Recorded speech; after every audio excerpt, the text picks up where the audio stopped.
Comienza A las Fuentes de la Fe en Tierra Santa, un programa dirigido por el padre Francesco Voltaggio.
Queridos amigos de Radio María, hemos comenzado este episodio con un canto tradicional casídico de los Hasidim, o sea que son un grupo de judíos religiosos tomado del Salmo 121, que es un canto de las subidas a Jerusalén, de los peregrinos cuando subían y suben todavía a Jerusalén.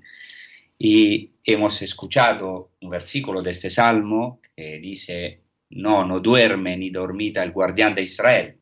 Y es verdad, el Señor no duerme, Él es nuestro guardián, vela por su pueblo, vela por nosotros. Y también nosotros estamos llamados a estar atentos a sus signos, a escudriñar los pasos del Mesías, el Señor Jesús, y a ir tras Él, a buscar sus huellas. Por eso, en este programa, Las Fuentes de la Fe en Tierra Santa, queremos seguir las huellas de Jesús en Tierra Santa, en todo, podemos decir, el humus, o sea, el trasfondo de la vida de Jesús, los lugares santos, las tradiciones, y todo el trasfondo con el deseo de seguir las divinas, luminosas y al mismo tiempo invisibles huellas de Jesús que nos conducen al cielo. Entonces, intentamos seguir las reliquias de Cristo. Iremos detrás de sus huellas invisibles y misteriosas, pero que han quedado grabadas no solo en las piedras, sino también, como dice el Salmo, en las muchas aguas e indeleblemente en nuestros corazones.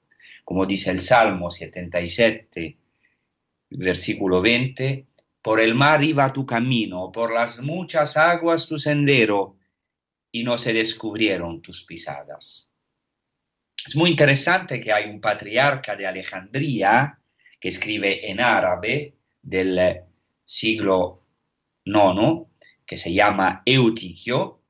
He traducido este texto directamente del árabe de su libro Kitab al-Burhan, que hace referencia exactamente a estas, podemos decir, reliquias que Jesucristo nos ha dejado de sí mismo, especialmente en los lugares santos. Vamos a leer este texto.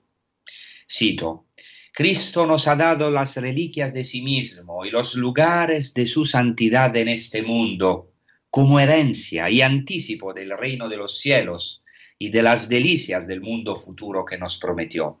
Con estas reliquias y lugares de los que nos ha hecho herederos, Cristo nos ha dado también bendición, santificación, acceso a Él, perdón de los pecados, fiestas en las que los hombres se reúnen en su nombre, alegría espiritual sin fin y testimonios que nos confirman todo lo que el Evangelio nos dice de su historia y de sus actos. Entonces, exactamente queremos profundizar en estas reliquias, los lugares santos, la cultura del tiempo de Jesús, el pensamiento judío y también griego, romano, todo lo que nos pueda servir para profundizar en la humanidad de Cristo, porque, bueno, como dicen muchos padres de la Iglesia, también santos, por ejemplo, Santa Teresa de Ávila, solamente a través de la humanidad de Cristo podemos llegar a su divinidad. Esta es la dinámica de la encarnación. Entonces, la gracia que se recibe en los lugares santos, en Tierra Santa, también en todas estas tradiciones, es inmensa. En Tierra Santa las escrituras se abren en su gran luminosidad y el amado Dios nos mira, como dice el cántico de los cantares, de detrás de nuestra cerca. ¿Qué es, pues, la revelación divina y, en definitiva, nuestra existencia, sino una continua búsqueda entre la amada, nuestra alma, o la iglesia también, y el amado, Dios, Jesucristo? El primero aparece en un lugar y después se esconde. También vamos a ver que el Mesías es un Mesías escondido. Entonces, Dios aparece en un lugar y después se esconde para que su amada, nuestra alma, lo busque con deseo más encendido y con amoroso vigor. Entonces, podemos decir que en los santos lugares, también en estos episodios, espero, recordamos el grito apasionado de la amada mientras camina por las calles de Jerusalén en búsqueda del amado. Y dice, Cántico de los Cantares 5:8, yo os conjuro, hijas de Jerusalén, si encontráis a mi amado, ¿qué le habéis de anunciar? Que estoy enferma de amor. Esperamos también nosotros estar enfermos de amor hacia Jesucristo, su humanidad, su encarnación. Buscamos entonces las huellas luminosas de Jesucristo, sus pasos invisibles, tal vez y misteriosos, de los que habla el Salmo. Por el mar iba tu camino, por las muchas aguas tu sendero, y no se descubrieron tus pisadas. En este versículo de este Salmo, o sea, el versículo 20 del Salmo 77, se utiliza un término hebreo muy importante que es el término ikvot, que quiere decir exactamente huellas, pasos. Este término es de gran importancia en la tradición judía en referencia exactamente al Mesías. En la literatura rabínica, a menudo, se utiliza la expresión Ikevot HaMashiach en hebreo, o sea, las huellas del Mesías, o los pasos del Mesías. Esta expresión es retomada del Salmo 89, versículo 52, que dice, refiriéndose a los enemigos del Mesías o de Dios, así ultrajan tus enemigos, oh Señor, así ultrajan las huellas de tu ungido, donde se utiliza el término hebreo Mashiach, que claramente se traduce ungido, pero también Mesías. Entonces se habla aquí de las huellas del ungido, del Mesías, y esto en la tradición judía, en muchos textos, está retomada la expresión Ikevot HaMashiach, las huellas del Mesías, los pasos del Mesías. Ahora, según los rabinos, no se puede conocer con exactitud el tiempo de la venida del Mesías, ya que es un secreto reservado a Dios y que está escondido al hombre. Pero sí, la venida del Mesías se puede intuir o reconocer, siendo vigilantes, o sea, si se reconocen sus huellas, es decir, los signos de la venida del Mesías. Entonces es un Mesías que se va a revelar, pero que es escondido. Y eso es muy claro también en las palabras de Jesús, en los evangelios. Por ejemplo, en Lucas 17, 20-21, Jesús mismo dice, el reino de Dios viene sin dejarse sentir. Y no dirán, vedlo aquí o allá, porque el reino de Dios ya está entre vosotros. Y en griego dice literalmente, se puede traducir también, el reino de Dios ya está en vosotros, o sea, en la profundidad de vosotros. En la tradición judía entonces se encuentra esta peculiar expresión, Ikvot HaMashiach, las huellas del Mesías o los pasos del Mesías, en un texto judío, en arameo, que se llama Targum, que es la traducción hebrea, la traducción aramea de la Sagrada Escritura del Antiguo Testamento en hebreo.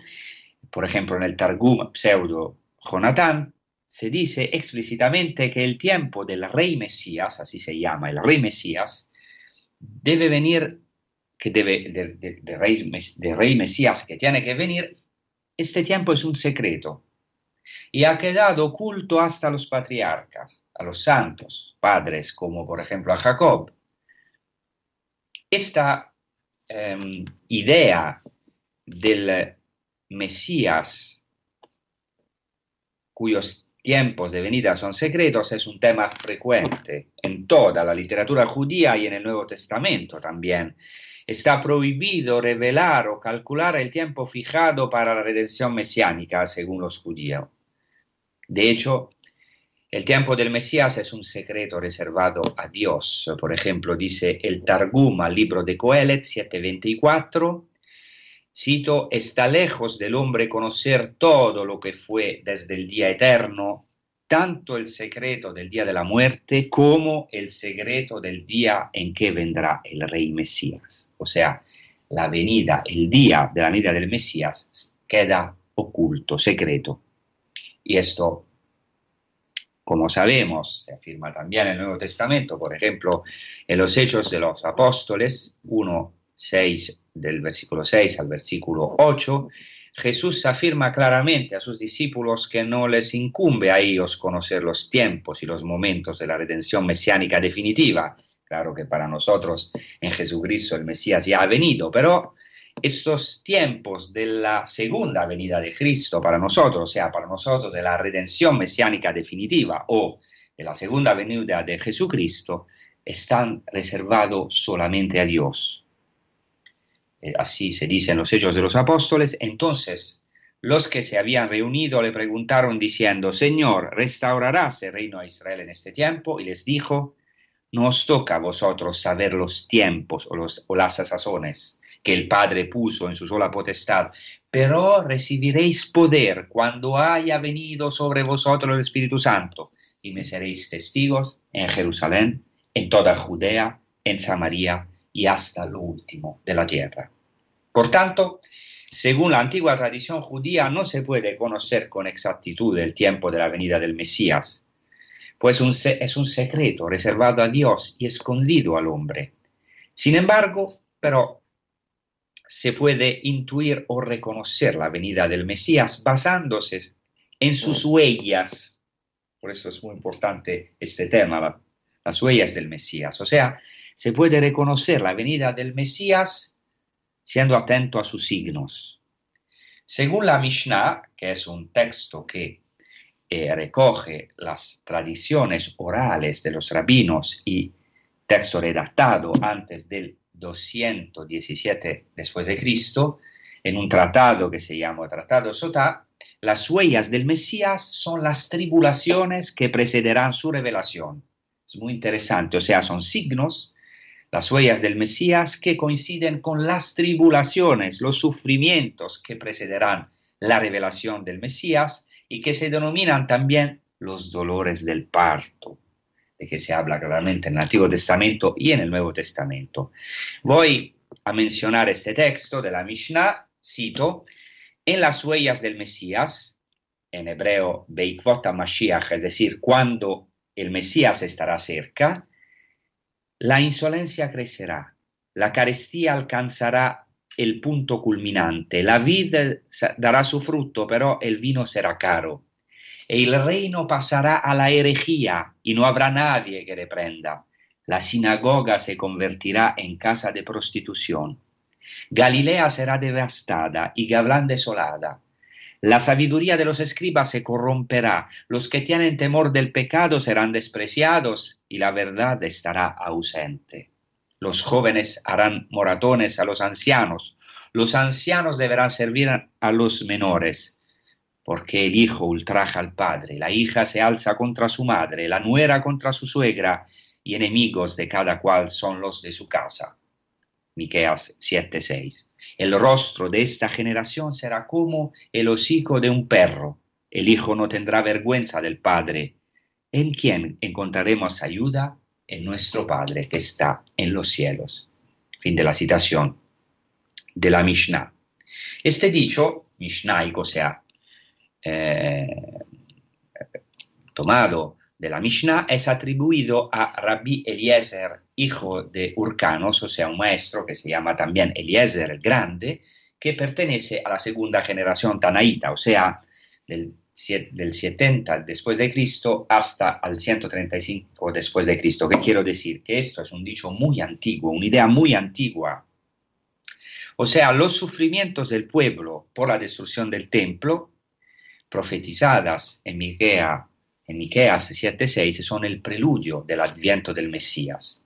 Es muy interesante que en el texto que ahora he mencionado se usa incluso una expresión paralela a la que usa Jesús, que es Padre nuestro en los cielos. O sea, en todas estas tribulaciones que preceden la vida del Mesías, ¿en quién encontraremos ayuda? En nuestro Padre que está en los cielos.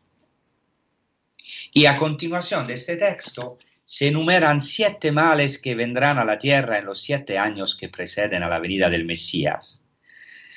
Hay una cierta indecisión, eso es muy interesante, entre los rabinos sobre la cuestión de si el Mesías vendrá en una generación totalmente virtuosa que se lo merezca, o en una que de igual como está preparada, o quizás en una generación totalmente perversa, o sea, todo lo contrario.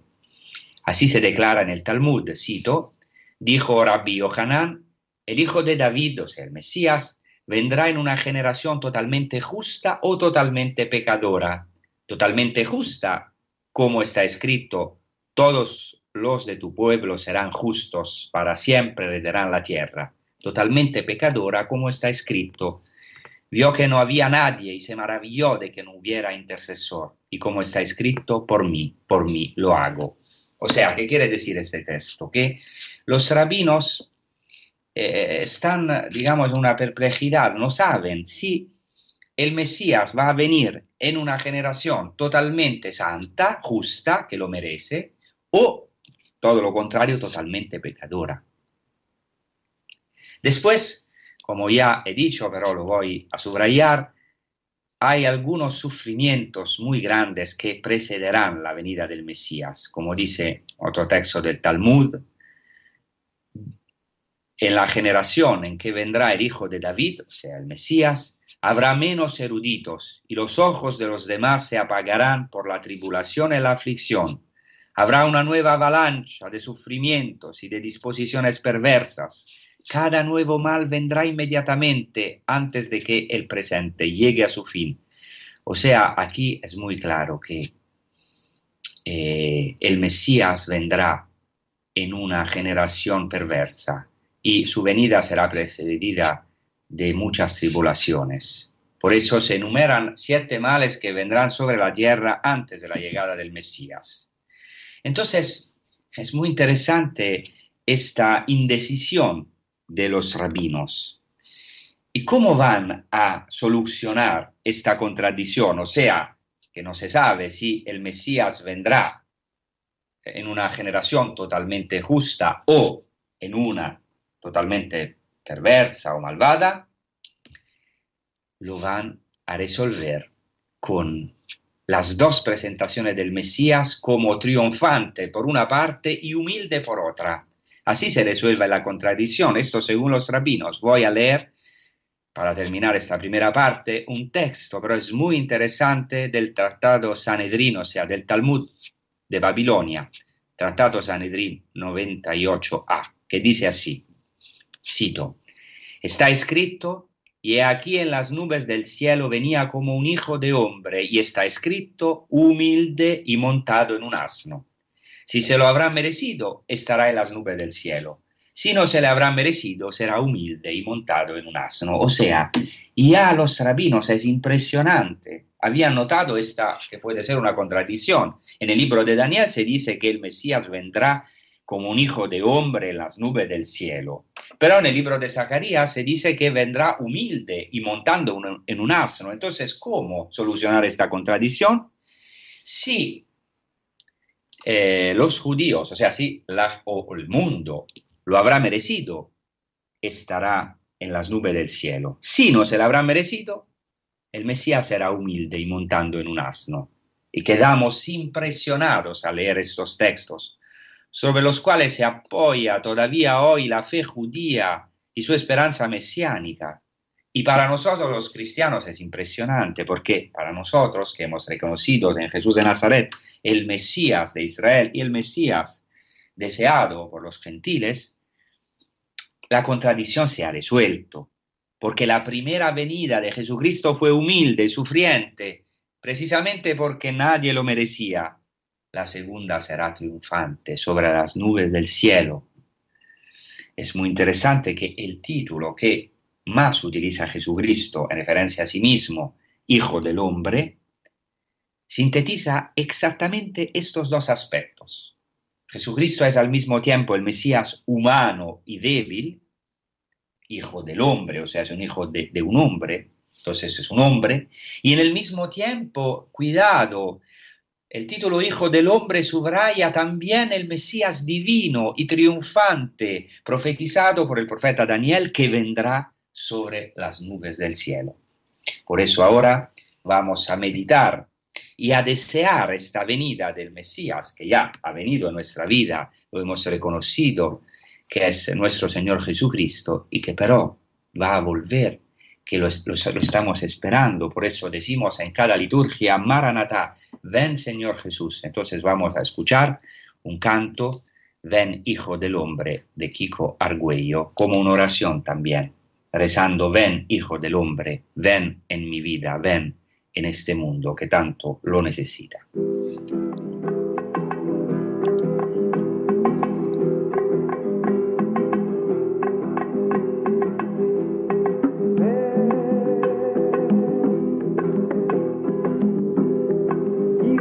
Del hombre, ven, Señor Jesús,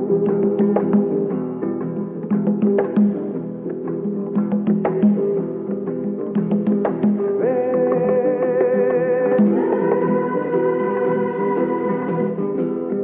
siervo de los pobres, siervo de los pobres.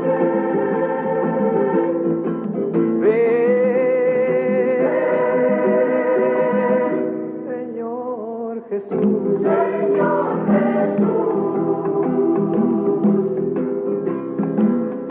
el Espíritu dice ven, el que escucha diga ven.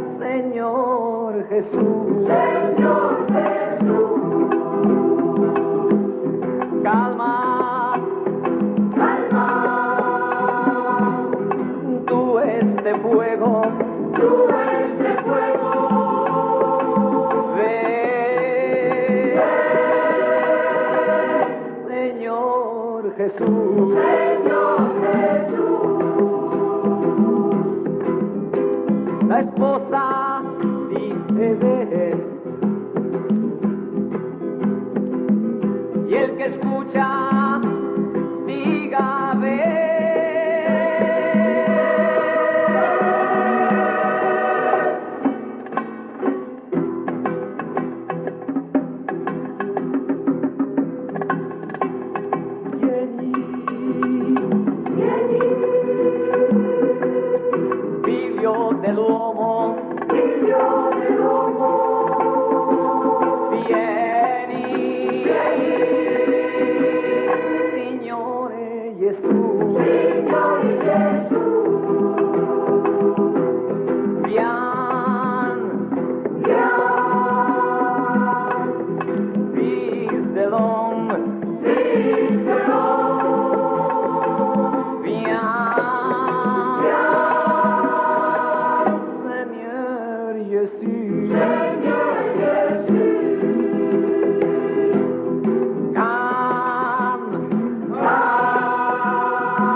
Entonces estamos reflexionando sobre las huellas del Mesías, en hebreo, Ikvot HaMashiach, los pasos del Mesías. Y hemos visto cómo estos pasos del Mesías misteriosos coinciden con los sufrimientos materiales y morales que preceden su venida, los que la tradición judía, también bíblica, denomina dolores de parto, una imagen usada por los profetas, por ejemplo, el profeta Isaías, Jeremías, también Miqueas, y claramente usada por el mismo Jesús en el Evangelio de Juan y por San Pablo. En un Midrash, el Midrash al Cantar de los Cantares Rabba, se presenta un dicho interesante de un rabino que se llama Rabbi Hanna. Se dice así: cuando veas a una generación tras otra que insulta y blasfema a Dios, busca las huellas del Rey Mesías, como está dicho, así ultrajan tus enemigos, Señor, así ultrajan las huellas de tu ungido. Es impresionante. Los mismos judíos atribuyen el versículo de este salmo al Mesías, al ungido. Entonces dice, cuando hay una generación que insulta a Dios, también Jesús no ha sido insultado, dice, busca las huellas del Rey Mesías. Entonces aquí los enemigos insultan las huellas, los ikvot del Mesías, las huellas del Mesías de Dios. Por lo que precisamente cuando se verá insultar a Dios, se deberán buscar las huellas del Rey Mesías porque Él está cerca. En otras palabras, como dice la tradición judía, solo cuando Israel tocará fondo llegará la redención. Es esta una experiencia hecha también por nosotros, ¿no? Por nosotros creyentes. El Midrash a los Salmos se refiere al siguiente diálogo entre Dios y su pueblo. Dios pregunta a su pueblo, o mejor, Israel pregunta a Dios, Señor de los siglos, ¿cuándo nos redimirás? Y Dios contesta, cuando habréis descendido al punto más bajo, en esa hora yo os redimiré. Eso es importante también en el Evangelio. Jesucristo, por ejemplo, en la tormenta del lago llega a la última hora, y también en nuestra vida muchas veces Dios permite, es un misterio, que descendemos al punto más bajo para experimentar la redención. Y esto a lo mejor lo hemos experimentado también con nuestros pecados. Dios no nos ha dejado en el profundo del Sheol, en el profundo de la muerte, sino que cuando éramos más en el fondo de nuestros sufrimientos, Dios nos ha buscado exactamente como pasa con el pueblo de Israel en el Antiguo Testamento. Cuando el pueblo está esclavo en Egipto, Dios baja a la zarza de espinas para liberar el pueblo. ¿Por qué? Se preguntan los rabinos, Dios ha bajado a la zarza ardiente. Hay muchas respuestas, pero una respuesta es que, según los rabinos, Dios debió entrar en las espinas para ser solidario con sus sufrimientos. Entra en una zarza de espinas ardientes. Un fuego que no se consuma. Son espinas, pero nuestro Dios no se consuma. Nuestro Dios entonces no está indiferente a nuestras angustias, esclavitudes, a nuestros faraones, a nuestras espinas. Es un Dios que no solamente comparte, sino entra en nuestros sufrimientos. Y todo esto, sabemos, se ha cumplido en aquel que nosotros hemos reconocido como Mesías, Jesucristo, nuestro Señor. Él, en su pasión, ha tenido la cabeza coronada de espinas, ha entrado de verdad en la cruz, en la zarza ardiente del sufrimiento, pero sin consumirse. Claro, muriendo de verdad, pero sin consumirse porque su amor no se ha consumado. La zarza ardiente es la luz de Dios, el amor de Dios, es el fuego. Este descendimiento hasta la zarza, hasta nuestras espinas, tiene inicio ya en la encarnación de Cristo. Cuando Jesús entra en un pueblo con sus sufrimientos concretos, cuando entra en nuestras tribulaciones, en nuestras llagas más profundas. Por eso ahora vamos a meditar esta venida de Jesucristo como Mesías en nuestra vida con un canto cuyo título es Ha traído la esperanza.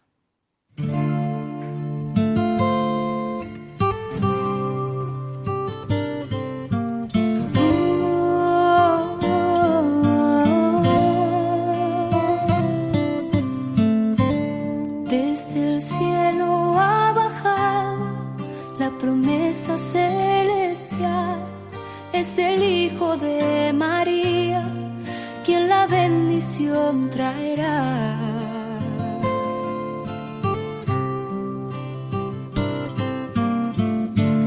A un rey han esperado, coronado de esplendor, pero Dios se ha presentado, pobre, humilde y redentor.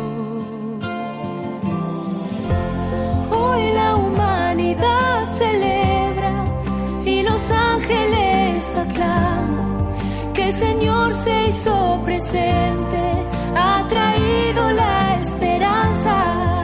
Este niño indefenso, acostado en el pesebre, es el Salvador del mundo y nos da vida perenne.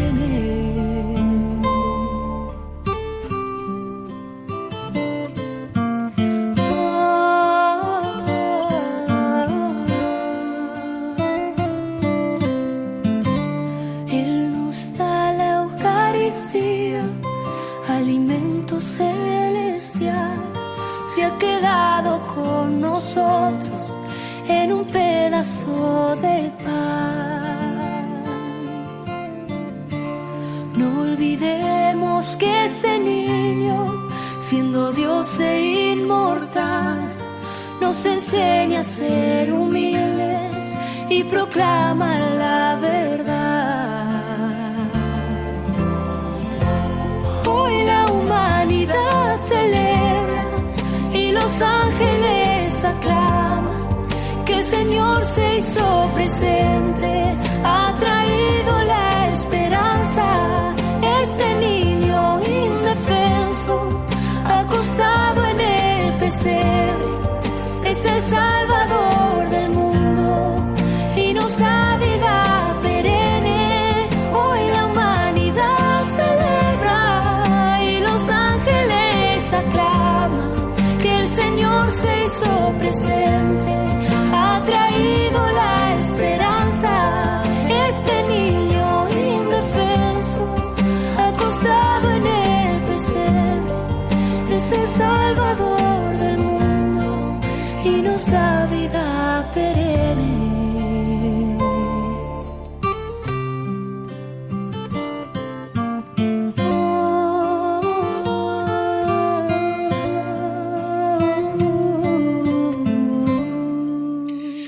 Entonces, a la luz de la revelación del Antiguo Testamento, que habla de varias figuras como Job, el siervo sufriente de Isaías y otros justos perseguidos, o sea,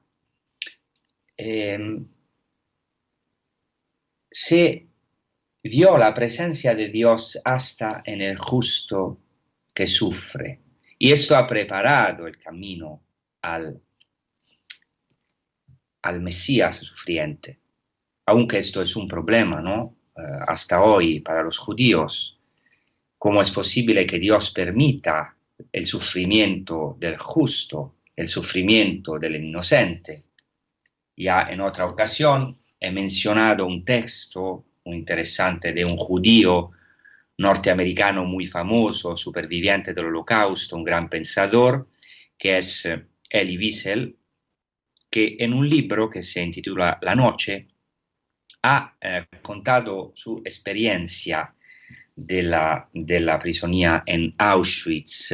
No sabemos si esto es verdad, puede ser que es una parábola, si es verdad que ha visto lo que ha visto, que ahora vamos a decir, pero, o sea, es un paradigma para Wiesel, o sea, es un intento de pregunta y a lo mejor de respuesta al sufrimiento terrible, al sufrimiento más grande de ver el inocente que sufre injustamente, especialmente un niño, porque cuando vemos el sufrimiento gratuito o sin sentido para nosotros de un niño, esto es algo que a lo mejor también nos escandaliza. Entonces, Elie Wiesel dice que vio cómo ahorcaban un niño en Auschwitz. Y entonces cuenta que detrás de sí oyó una pregunta, que él dice es siempre la misma pregunta del hombre, que es ¿dónde está Dios entonces? ¿Dónde está? En el hecho que ahorcan a un niño sin ninguna culpa, un inocente. Y dice, y en mí sentí una voz que respondía, ¿dónde está? Allí está colgado ahí de esa horca.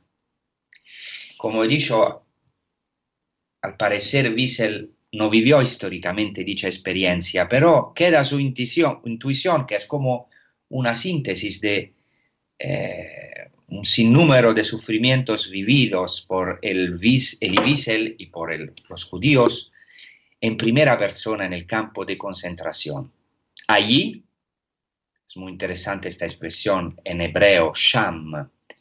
Sham, muchas veces los sobrevivientes del Holocausto los judíos no quieren siquiera nombrar los campos de concentración, es un horror, dicen allí.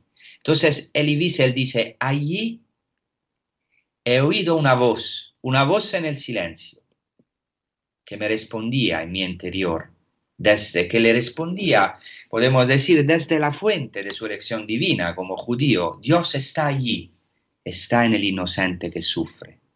Claro que esto ha sido interpretado también de una manera negativa, como a decir, Dios está allí en el que el niño ahorcado ha muerto en Auschwitz. Pero otros dan otra interpretación.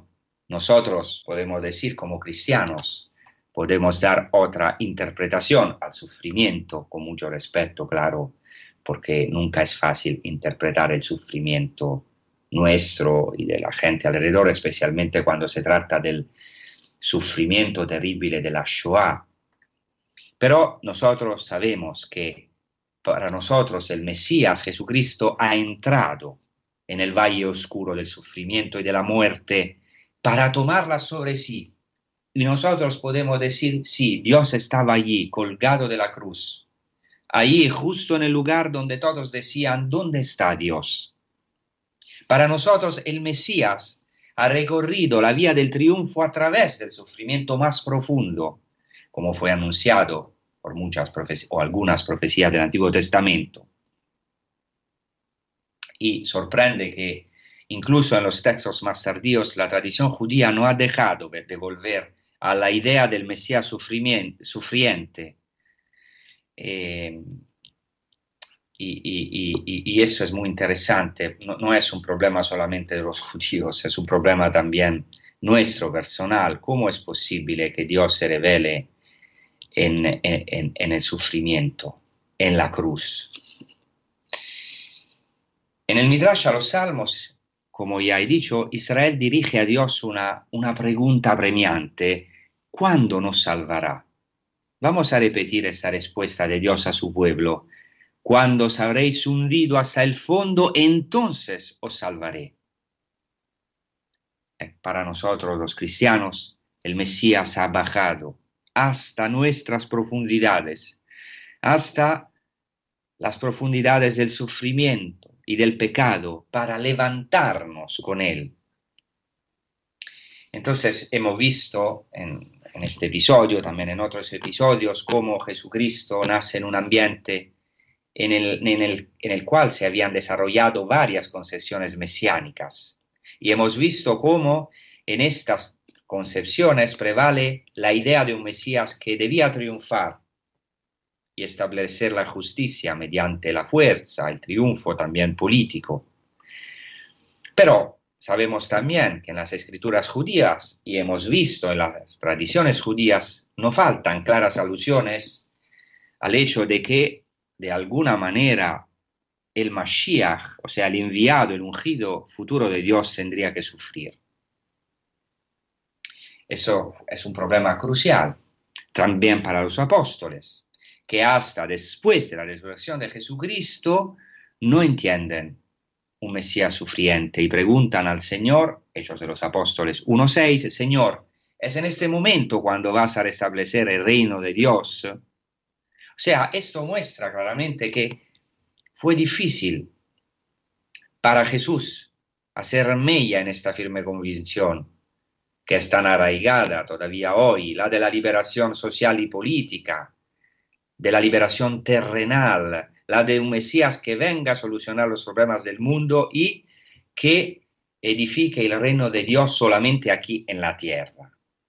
Pero nosotros sabemos que el Mesías triunfa siempre a través del sufrimiento y del fracaso. Y esto es importante para buscar, para ir atrás de las huellas del Mesías en nuestra vida. ¿Por qué? Porque el Mesías que se revela en nuestra vida muchas veces con fuerza, con poder, pero es también el Mesías que se esconde. Sus huellas, aunque son reales, y el Mesías ha venido a nuestra vida, pero muchas veces son invisibles. Es también el Mesías escondido, como hemos dicho al comienzo de esta transmisión. Y esto es importante. En el Antiguo Testamento hay revelaciones de Dios que se llaman teofanías muy claras, muy evidentes, con signos y prodigios. Por ejemplo, la manifestación de Dios en el Sinaí. Pero sin embargo, en el mismo Sinaí hay otra manifestación de Dios, más silenciosa, más escondida.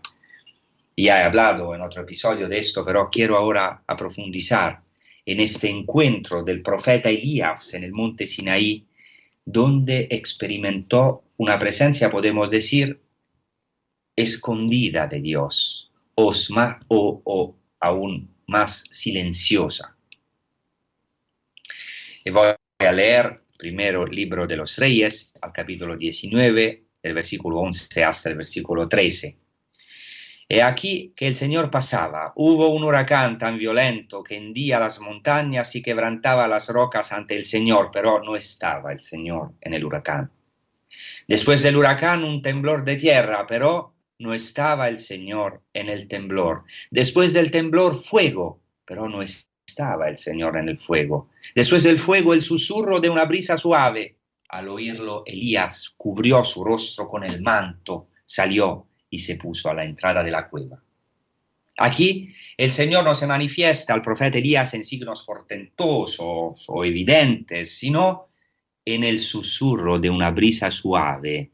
En hebreo, voy a decir esta expresión que se traduce normalmente susurro de una brisa suave, es kol de mamá daka, que literalmente significa voz de silencio sutil.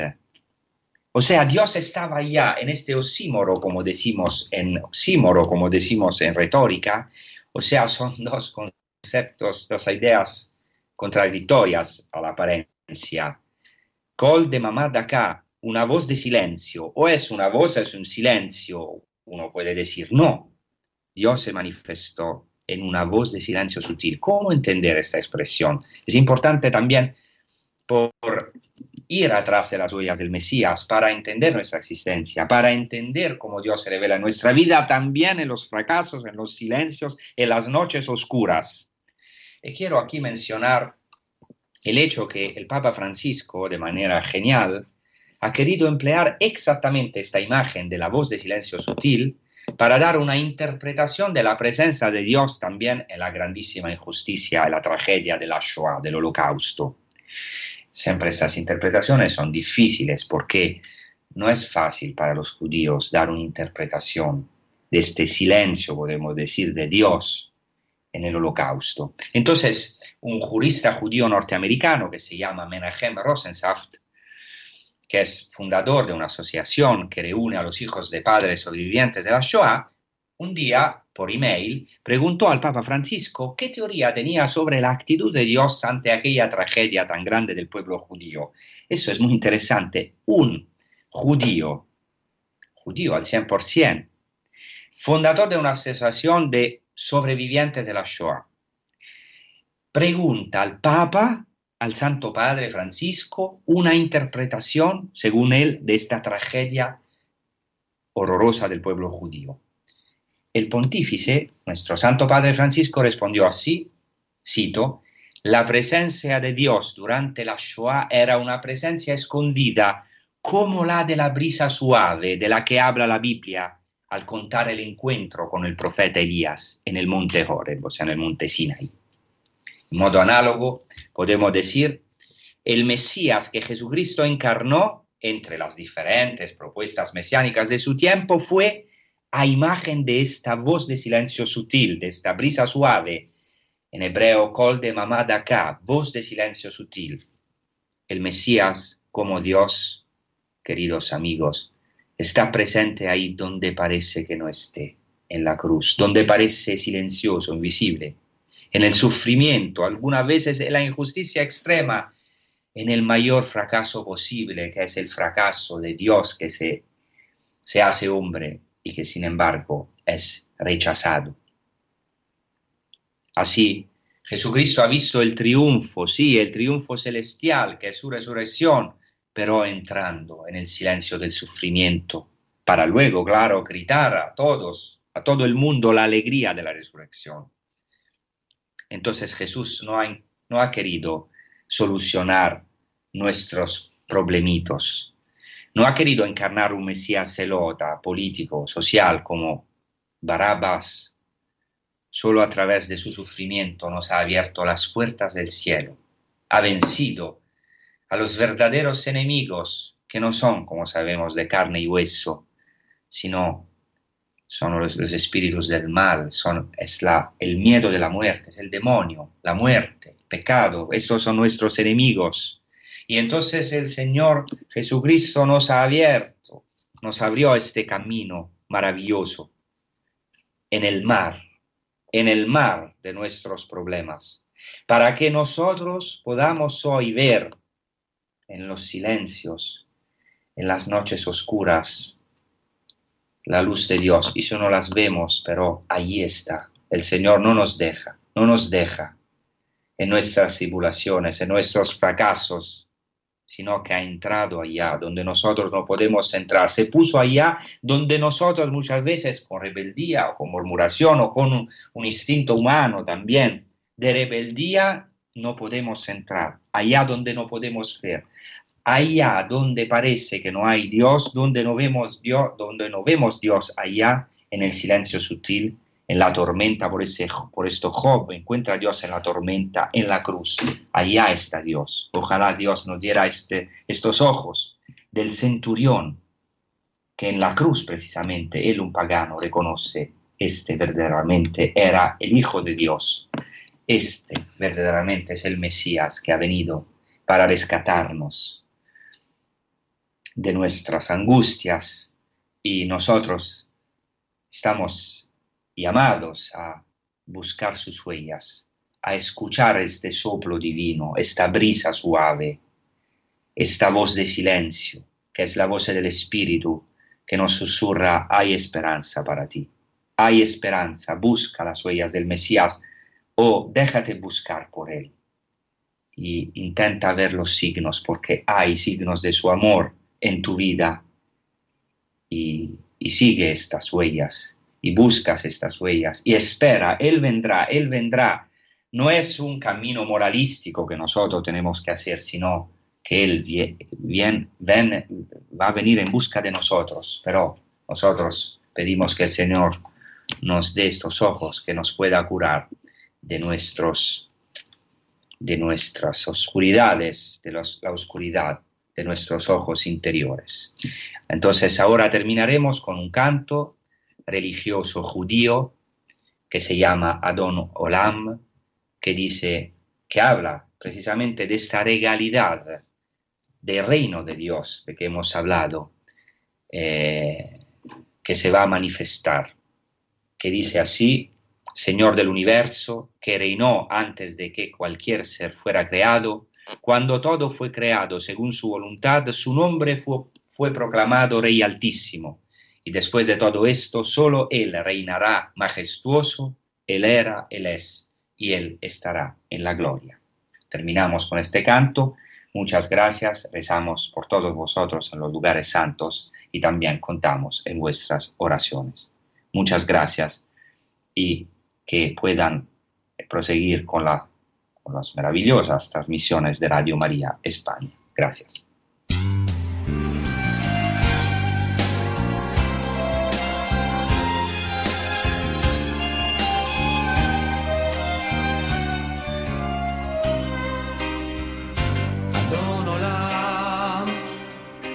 אשר מלך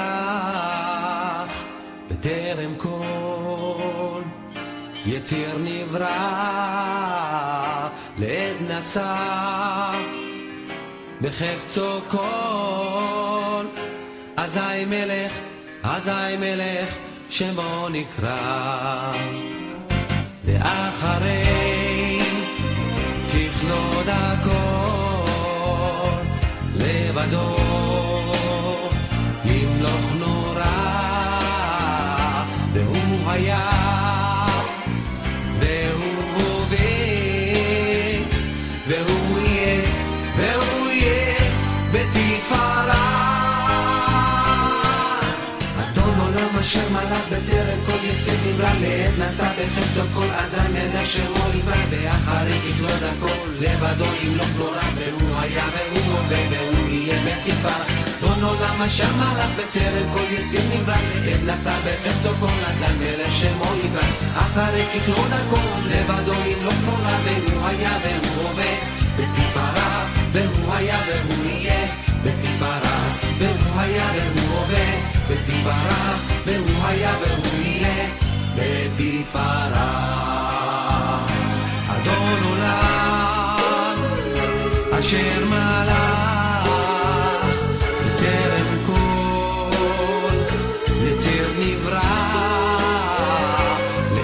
נשא בחפצו כל אזי מלך שמו נקרא אדון עולם אשר מלך בטרם כל יציר נברא לעת נשא בחפצו כל אזי מלך שמו נקרא ואחרי ככלות הכל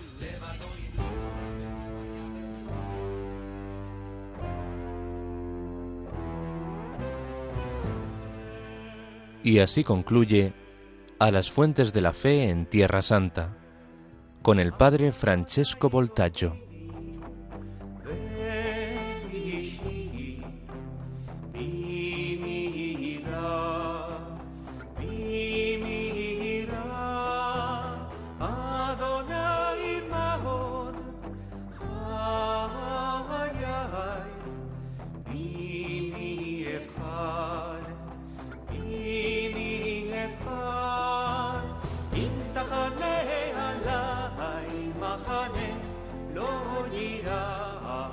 ליבי אם תקום עליי